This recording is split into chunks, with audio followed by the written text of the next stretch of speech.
Hello students, आज हम आपको परमाणु संरचना से रिलेटेड हुंड का नियम और कक्षकों की आकृति के संबंध में बताएंगे। हुंड का नियम क्या होता है?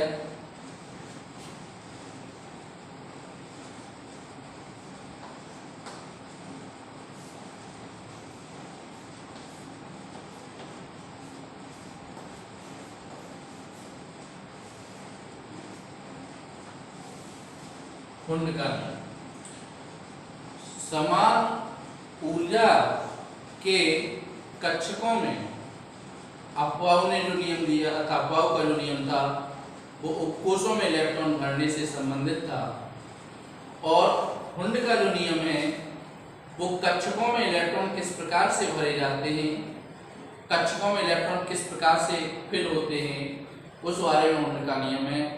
हुंड के नियम में ये कहा गया कि किसी कक्षक में इलेक्ट्रॉन तब तक युग्मित नहीं होते हैं, अगर वो समान ऊर्जा का कक्षक है तो उस कक्षक में इलेक्ट्रॉन तब तक युग्मित नहीं होते हैं जब तक उन समान ऊर्जा के सभी कक्षकों में एक एक इलेक्ट्रॉन ना भरता है। यानी इलेक्ट्रॉनों की पेयरिंग तब स्टार्ट होगी जब समान ऊर्जा के कक्षकों में एक एक इलेक्ट्रॉन भर जाएगा, क्योंकि इलेक्ट्रॉनों की अयुग्मित अवस्था युग्मित अवस्था की अपेक्षा अधिक स्थायी होती है। इसे हुंड का बहुलता का नियम भी कहते हैं। इस नियम के अनुसार समान ऊर्जा के कक्षकों में पहले एक एक इलेक्ट्रॉन भरा जाएगा, जब एक एक इलेक्ट्रॉन भर जाएगा उसके बाद युग्मन प्रारंभ होगा। अब बात करते हैं कि किस उपकोष के पास कितने कक्षक पाए जाते हैं। एस उपकोष के पास एक कक्षक होता है और एक कक्षक में दो इलेक्ट्रॉन भरे जाते हैं। एक इलेक्ट्रॉन की डायरेक्शन क्लॉकवाइज होती है और दूसरे इलेक्ट्रॉन की डायरेक्शन एंटी क्लॉकवाइज होती है। एक घड़ी की दिशा में होता है, दूसरा घड़ी की विपरीत दिशा में होता है। पी उपकोष के पास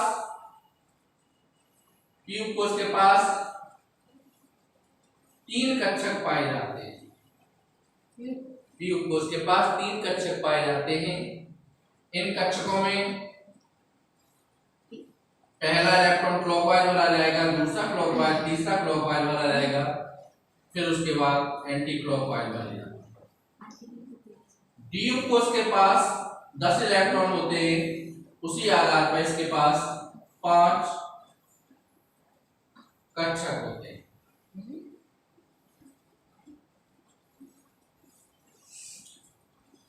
5 कक्षक होते हैं। पहला क्लॉकवाइज, 5 इलेक्ट्रॉन क्लॉकवाइज डायरेक्शन में भरे जाते हैं। 6वां, 7वां, 8वां, 9वां, 10वां। एफ उपकोष के पास 7 कक्षक पाए जाते हैं। 2, 3, 4, 5, 6, 7 कक्षक, 14 इलेक्ट्रॉन होते हैं।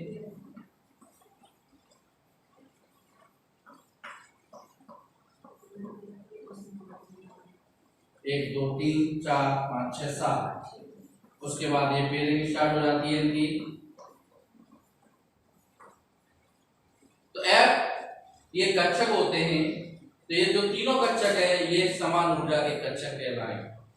डी के पास ये 5 कक्षक है, पांचों कक्षकों की ऊर्जा समान होगी, और एफ के पास ये 7 कक्षक है, इन सातों कक्षकों की ऊर्जा समान होगी। तो हुंड के नियम में यही कहा गया कि समान ऊर्जा के कक्षकों में पहले एक एक इलेक्ट्रॉन भरा जाएगा, जब समान ऊर्जा के कक्षकों में एक एक इलेक्ट्रॉन हो जाएगा उसके बाद इलेक्ट्रॉन की पेयरिंग स्टार्ट होगी, यानी इलेक्ट्रॉन युग्मित हो जाएगा। तो ये हुंड का बहुलता का नियम है। कक्षकों की आकृति कैसी होती है? एस जो कक्षक होता है इसकी शेप जो होती है, आकृति जो होती है एस कक्षक की,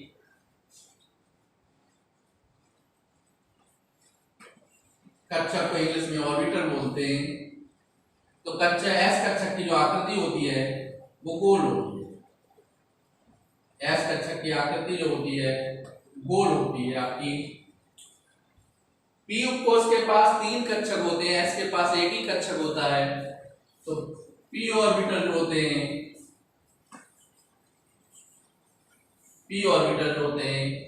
इनकी जो आकृति होती है वो डंबल शेप्ड होती है। डंबल शेप्ड होती है। डंबल शेप्ड का तात्पर्य होता है डमरूनुमा।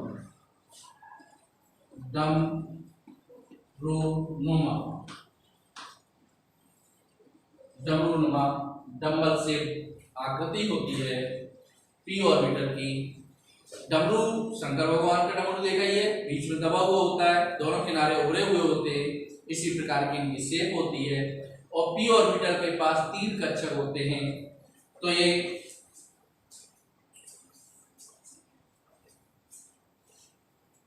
अगर एक्स अक्ष पे बना है तो ये पी एक्स ऑर्बिटल कहलाएगा।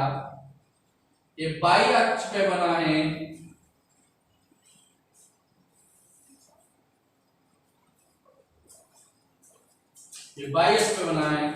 तो पी वाई ऑर्बिटल कहलाएगा।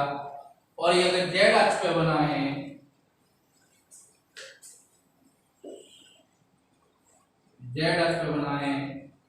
तो ये पी जेड ऑर्बिटल कहलाएगा। इसे पी एक्स ऑर्बिटल कहते हैं, इसे पी वाई ऑर्बिटल कहते हैं, इसे पी जेड ऑर्बिटल कहते हैं। अगर हम डी ऑर्बिटल की बात करें तो डी ऑर्बिटल जो होते हैं उनकी आकृति द्वैत डमरूनुमा होती है। उनकी आकृति जो होती है डंबल शेप्ड होती है।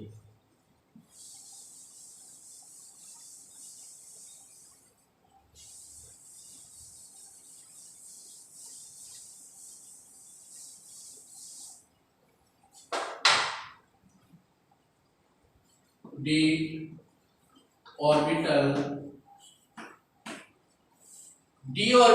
डी कक्षक के पास 5 प्रकार के कक्षक पाए जाते हैं, जिन्हें dxy, dyz, dzx, dx2y2, dz2। तो ये 5 प्रकार के कक्षक होते हैं। ये इनकी एक्सिस के आधार पर होते हैं। अगर जो 2 डब्लू एक्स और वाई एक्सिस पे हैं, अक्ष पे हैं, तो ये डी एक्स वाई कहलाएगा।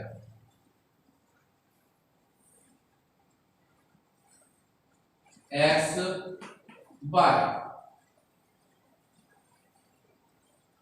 एक डब्लू बन गया और दूसरा डब्लू। तो इनकी जो आकृति होती है वो डबल शेप होती है। डबल शेप यानी द्वे डमरू नुमा। एक्स और वाई अक्ष के मध्य की शेप है, तो ये आपकी dx y कहलाएगा, इसे dx y कहेंगे। अगर यही शेप y और z अक्ष के बीच में है, 2 डब्लू, एक डब्लू ये हो गया, एक ये हो गया, तो अगर यही y और z अक्ष के बीच में है उसे dy z कहेंगे। और ये z और x अक्ष के बीच में है तो इसकी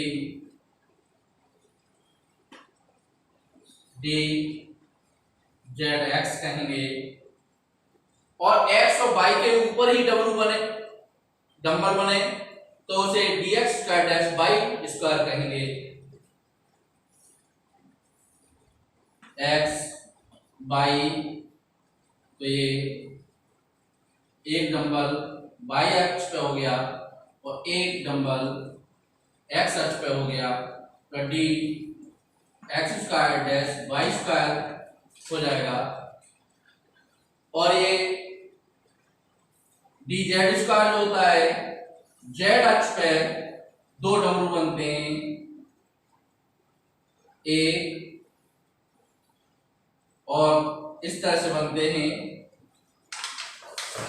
कि एक इस तरह से और दूसरा इस तरह से बनेगा, तो उसे पेपर पर रिप्रेजेंट कराने के लिए इस तरह से रिप्रेजेंट करा देते हैं पेपर पे। तो ये जेड अक्ष पे बनते हैं, ये आपका डी जेड स्क्वायर। इस प्रकार से डी कक्षक के पास 5 कक्षक होते हैं, पांचों कक्षकों की आकृति हो गई।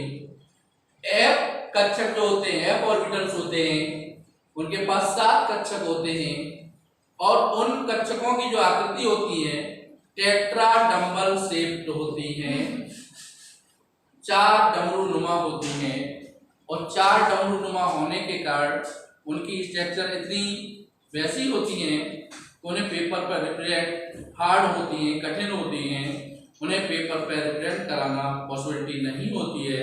इसलिए एफ कोश की जो 5 कक्षक, एफ के 7 कक्षक होते हैं, उन 7 कक्षकों को पेपर पर रिप्रेजेंट नहीं करा सकते हैं, लेकिन उनकी आकृति जो होती है टेट्रा डंबल शेप्ड होती है। तो एफ कोश की आकृति आपकी कैसी होती है? टेट्रा डंबल शेप्ड होती है और कठिन होने के कारण उन्हें पेपर पर रिप्रेजेंट नहीं करा।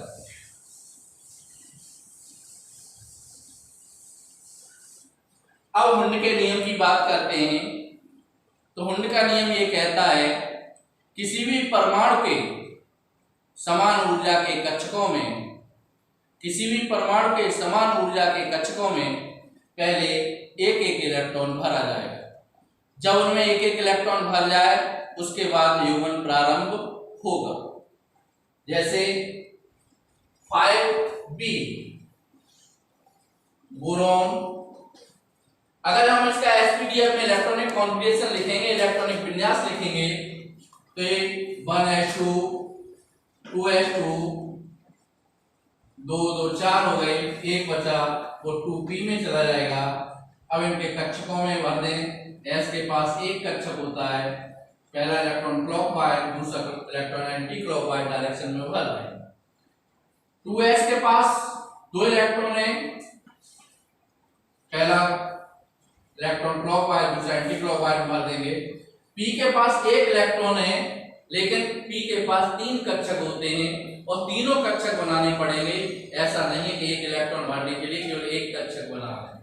जिस उपकोष के पास जितने कक्षक होते हैं उन्हें उतने ही कक्षक पेपर पर रिप्रेजेंट कराने पड़ते हैं, प्रदर्शित कराने पड़ते हैं। तो ये p के पास 3 कक्षक होते हैं, तीनों बनाए जाएंगे, लेकिन इलेक्ट्रॉन जो एक है वो पहले कक्षक में भर जाएगा। 6c carbon 1s2 2s2 2p2, तो पहले s में 2 इलेक्ट्रॉन हो गए, 2s में 2 इलेक्ट्रॉन हो गए और 2p में भी 2 इलेक्ट्रॉन है। एक कक्षक में 2 इलेक्ट्रॉन आ सकते हैं, लेकिन हुंड के नियम के अनुसार पहले ये जो तीनों उपकोष हैं वो कक्षक हैं, इन तीनों कक्षकों की जो ऊर्जा है वो समान है और समान ऊर्जा के कक्षकों में पहले एक एक इलेक्ट्रॉन भरा जाएगा, उसके बाद युग्मन प्रारंभ होगा। तो ये 2 इलेक्ट्रॉन है, पहले इसमें एक भरा जाएगा, इसके बाद इसमें भरा जाएगा।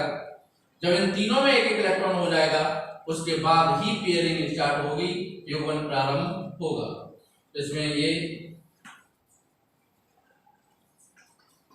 7n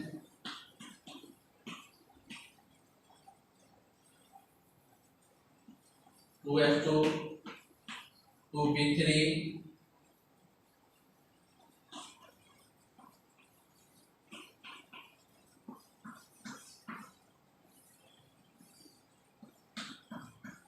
एक एक भर गया इनमें। अब इसके बाद युग्मन प्रारंभ हो जाएगा। 1s2 2s2 2p4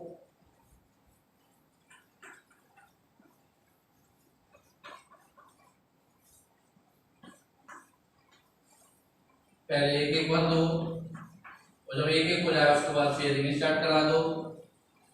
9f 1s2 2s2 2p5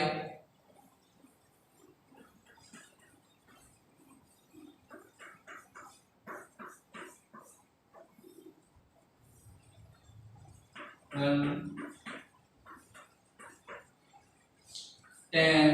neon 1s2 2s2 2p6